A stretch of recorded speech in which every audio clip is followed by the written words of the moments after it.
She had never taken a single step in her life, not one. The millionaire's daughter, born into a world of gold and luxury, had lived in a prison of her own body, confined to a wheelchair, told by every doctor in the country that she would never walk. Her father could buy anything, cars, mansions, entire companies, but not his little girl's freedom. And then, one quiet morning, in the middle of that silent mansion, the new black maid did something no one could explain. What happened in the next 6 minutes would shatter medical logic, tear through a father's pride, and leave the entire household gasping. You won't believe what she did. And before I tell you this story, make sure you subscribe, because stories like this, with twists you'll never see coming, happen more often than you think, and you don't want to miss the next one. Leonard Drake was a man who owned half the skyline of the city. His real estate empire spanned skyscrapers, luxury hotels, and private resorts. His name was whispered in business circles with respect and fear, yet at night, he would sit alone beside his daughter's bed, his suit jacket folded neatly on the chair, and watch her sleep with a kind of helplessness that no billionaire could hide. Emily was 17, a bright soul with eyes as blue as a summer lake, but her legs, they had failed her from birth. Every specialist had a different theory, every therapy had been tried, and every failure had carved a little deeper into Leonard's heart. The Drake mansion was a fortress of marble and glass, guarded by gates taller than most houses, but inside it felt cold, not because of wealth, but because of the silence. Staff moved like shadows. Emily spent most days in the library, reading or sketching, her wheelchair always beside her, like a silent prison guard. Then, one rainy Thursday, when the sound of thunder rolled through the estate, a new staff member arrived. Her name was Aisha. She was young, maybe 24, with skin the color of deep mahogany, eyes that carried storms and sunshine at the same time, and a quiet confidence that made her stand out. She had been hired through an agency, her references impeccable. To Leonard, she was just another maid, but to Emily, she was something else entirely. Their first meeting was accidental. Emily had been by the window, watching raindrops race each other, when Aisha entered to dust the shelves. "You must be Miss Emily," she said softly, and there was something in her voice, not pity, not formality, but a tone Emily hadn't heard in years, genuine warmth. Over the next few days, Aisha was different from the other staff. She didn't rush to push Emily's wheelchair without asking. She spoke to her as if she were an equal, and most importantly, she listened. But there was something else, small, almost invisible, about the way Aisha looked at Emily's legs, as though she was seeing something others had missed. On the 7th morning, Leonard walked past the music room and saw something that made him stop in his tracks. Aisha was kneeling on the floor in front of Emily, her hands gently pressing against Emily's calves. Emily's face was tense, her fingers gripping the armrests, but she wasn't telling her to stop. "What's going on here?" Leonard's voice was sharp. Aisha stood, her expression unreadable. "Just stretching her muscles, sir. I believe they've been forgotten, but not lost." Leonard frowned. Every doctor had told him there was no hope. Who was this maid to suggest otherwise? Yet, something in her calm gaze unsettled him. He didn't stop her, not yet. The next weeks were unlike anything the mansion had seen.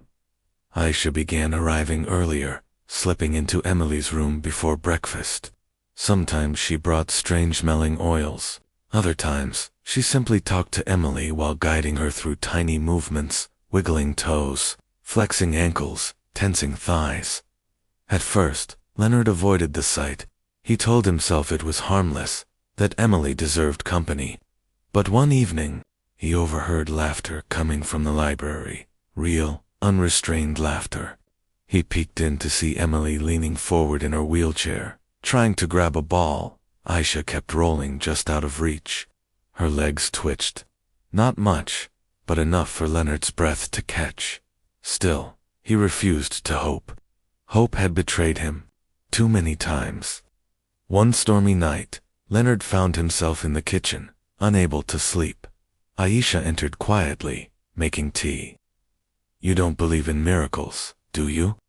she asked without looking at him. Leonard's jaw tightened. "I believe in contracts and results." Aisha smiled faintly. "Then watch." She walked out, leaving the words hanging in the air like a challenge. The next morning, Emily's physical therapist, a man Leonard had known for years, came storming into his office. "What's going on with her?" he demanded. Leonard blinked. "What do you mean?" The therapist's voice was urgent. Her muscle response, "It's different, like someone's been working with her in a way I've never seen.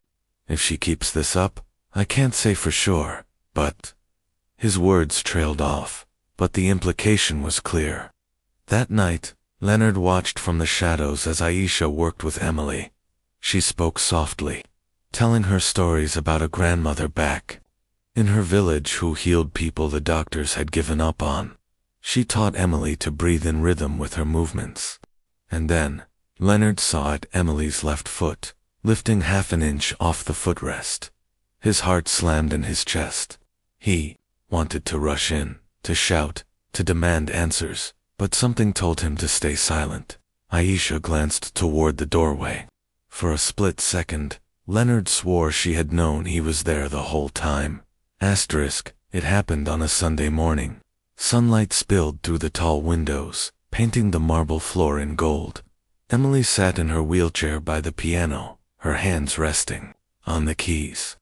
Aisha knelt beside her, speaking in low tones Leonard couldn't hear. Then Aisha stood, placed both hands on Emily's shoulders, and said something that made Emily's eyes widen. Slowly, Emily placed her feet on the floor. Leonard froze. His breath was shallow, his mind screaming that this was impossible. Aisha held out her hands. "Come to me," she whispered. Emily's fingers gripped the armrests, and then she pushed. Her legs trembled like newborn branches in the wind. Her knees nearly buckled. But then, she took a step. One single, shaky step. Leonard's hands went to his mouth.